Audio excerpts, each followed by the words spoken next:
Eh, yung mga katulad yung construction worker, yan yung mga magnanakaw sa gabi, di ba? Hindi lang yan, be. Yan pa yung mga manyaki sa daan.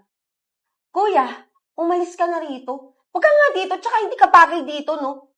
Doon ka bumili sa karinderya ng pagkain mo kasi I don't feel safe na nandito ka. Hindi naman po ako masamang tao. Hindi masamang tao. Eh, yung itsura mo nga, ang sama sa paningin namin. So, ayun na nga, be. Grabe, ang sarap talaga dito sa Krells, no? Nako, sinabi mo pa, well recommended tong place na to. Kaya kung may gusto ka, umorder ka lang. Ako nang bahala sa'yo. Ay, wow naman. Mukhang ang dami nating pera today, ah. Yes, be. May nakuha kasi akong sugar daddy kagabi. So, ayun, mayaman tayo for today. Ay, sana all na lang talaga.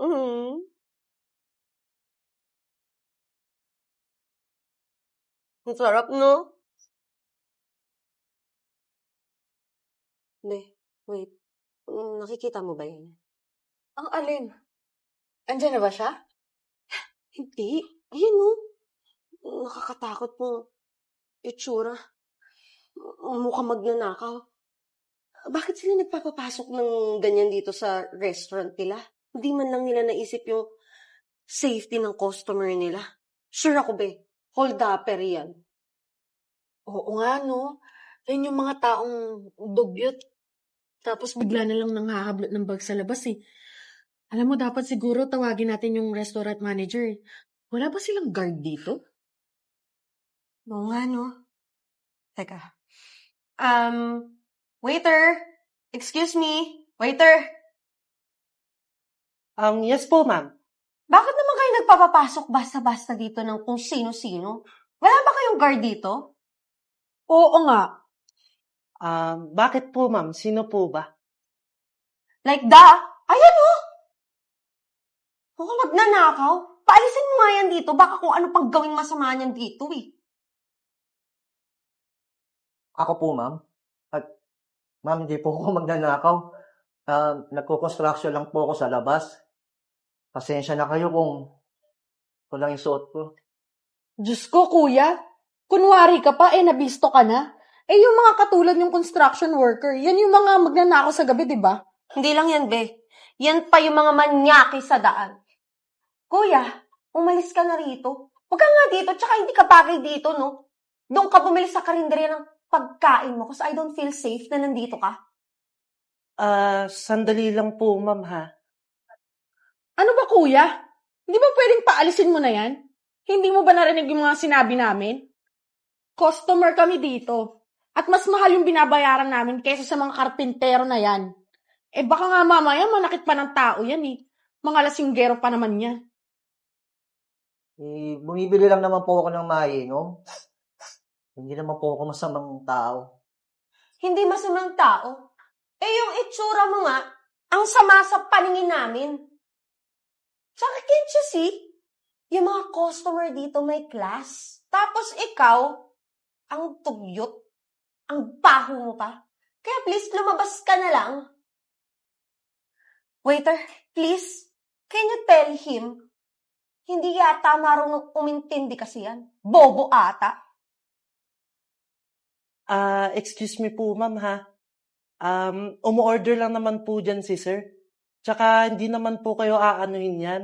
Ako na lang po bahala. Hindi, sir. Okay lang. Aalis na lang po ako dito. Mukhang di yata ako bagay talaga dito sa lugar na to eh. Pasensya na po, ma'am. Pasensya na po sa inyong dalawa. Oh, ayun naman pala eh. Aalis ka rin pala. Ang daming pang sinasabi. Excuse me. Benny, what's happening here? Bakit may mga nagsisigawan na mga customer? Rinig na rinig ko hanggang sa loob, oh. Ikaw ba yung manager dito? Hi, ma'am. Magandang hapon po. Yes po. May problem po ba sa food or any concerns regarding sa order nyo?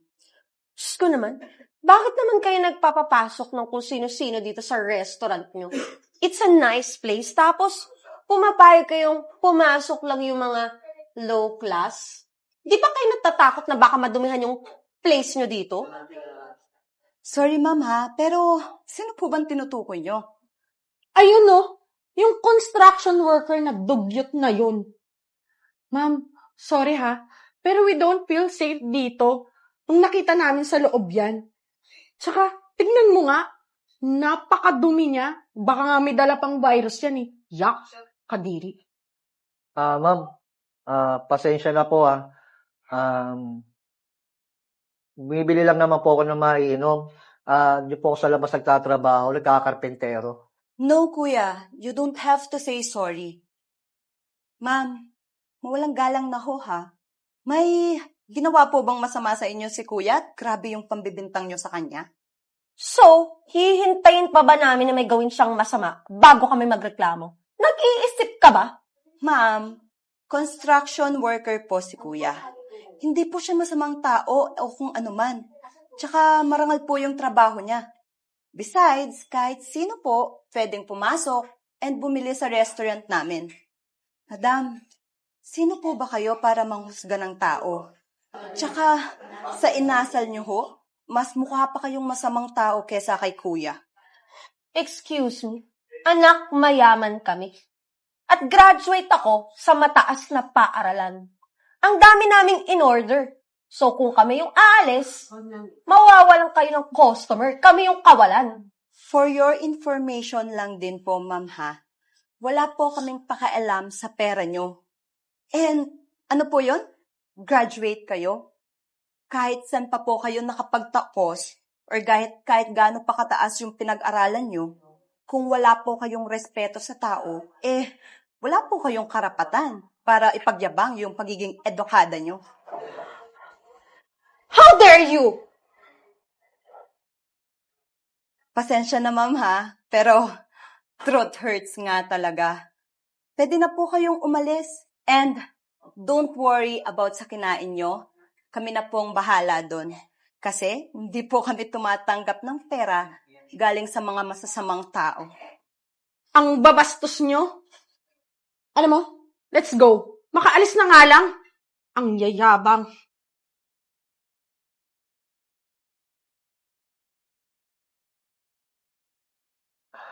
Ma'am, pasensya na po Kundi dahil pa sa akin, nawalan kayo ng customer. Pasensya na po. Kuya, no need to say sorry. Alam mo, hindi kawalan yung mga ganong customer dito. Mga walang respeto. Maraming salamat po, ma'am. Napakabuti niyo pong tao. Buti nga po kayo Kahit kayo na po mismo may-ari nitong restaurant. Wala ako kayong pinitiling tutulungan. Alam mo kung bakit, kuya? Dahil karpentero din yung tatay ko. Kung di dahil siguro sa pagsisipag niya, wala ako sa kinatatayuan ko ngayon. Kaya, kuya ha, basta magsipag ka lang. Malay mo, soon, magkaroon ka rin ng ganito.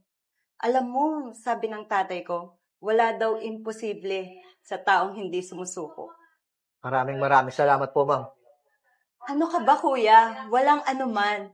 Anyways, order ka lang dito ha, kahit ano. It's on the house. Benny, ikaw nang bahala kay kuya ha. So, ano kuya? Enjoy!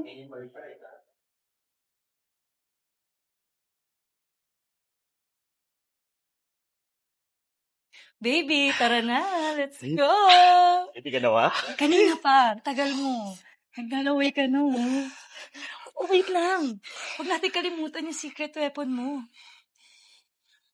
Oo nga. Diba? Sige. Dali Hintayin mo ako Ang tagal pa niyan.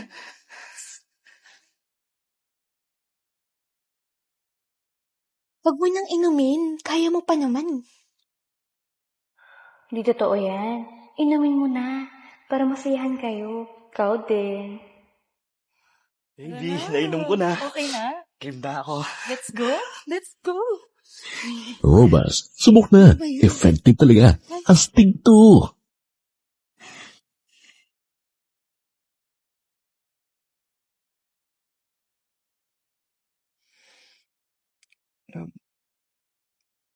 Gising ka pa lang.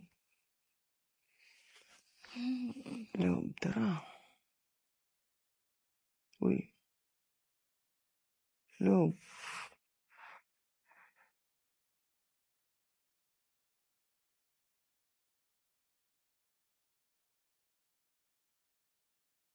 9 pesos? Anong gagawin ko dito? Mag-Tibon X ka muna. Naantok na ako eh.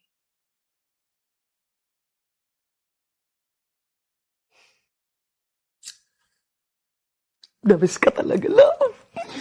I love you. T-Bonex, 9 pesos lang. Subscribe now.